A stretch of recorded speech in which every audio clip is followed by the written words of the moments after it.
আজকের বিরিয়ানিটা যেন একটু বেশি মজা ছিল। হ্যালো এভরিওয়ান, আসসালামু আলাইকুম, welcome to my new blog. আশা করি সকলেই ভালো আছেন, আমিও অনেক ভালো আছি। আজকে আমরা বাসায় বিরিয়ানি রান্না করছিলাম, আর এই বিরিয়ানি রান্নার রেসিপিটাই আজকে আপনাদের সাথে শেয়ার করব। আশা করি আপনাদের অনেক বেশি ভালো লাগবে। প্রথমেই আমরা গরুর গোস্তটা রান্না করে নিচ্ছি, আর গরুর গোস্ত প্রেসার কুকারের মধ্যে দিয়ে সবগুলো মশলা দিয়ে এখন সিদ্ধ করে নিব। আর কিছু আলুও ভেজে নিচ্ছি, বিরিয়ানিতে আলু না দিলে আমার কাছে একদমই ভালো লাগে না। এদিকে আমার গোস্ত একদম সিদ্ধ হয়ে গিয়েছে, এখন আমি গোস্তটা কষে নিচ্ছি। আর এখানে 1 প্যাকেট বিরিয়ানি মশলা দিয়ে দিলাম। গোস্তটা যত ভালো কষানো হবে খেতে কিন্তু ততই বেশি মজা হবে।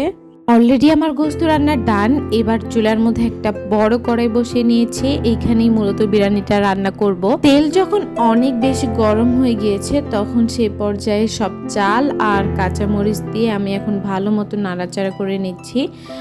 মূলত বিরিয়ানি বা পোলাও সব ক্ষেত্রেই চালটা যত ভাজা সুন্দর হবে তত কিন্তু বিরিয়ানিটা আবার ঝরঝরা হবে। এ কারণে আমি ভালো মতো ভেজে নিয়ে এখানে গরম পানি ব্যবহার করেছি। আপনারা অবশ্যই চেষ্টা করবেন গরম পানি ব্যবহার করার।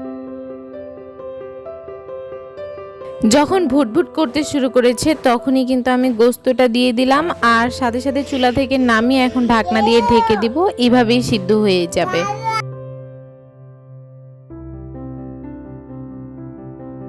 বেশ কিছুক্ষণ পর আমার বিরিয়ানিটা দেখেন একেবারে পারফেক্টভাবে সিদ্ধ হয়ে গিয়েছে। এই পর্যায়ে হালকা নাড়াচাড়া করে দিতে হবে যেন সবগুলো সমানভাবে সিদ্ধ হয়ে যায়। সম্মানিত ভিউয়ার্স, যারা এতক্ষণ পর্যন্ত আমার ভিডিওটি দেখছিলেন, প্লিজ আমার ভিডিওতে একটা লাইক করে দিবেন। আর এমন ভিডিও যদি আরও দেখতে চান তাহলে আমার চ্যানেলটি সাবস্ক্রাইব করে দিতে পারেন। আজকের ভিডিওটা এই পর্যন্তই।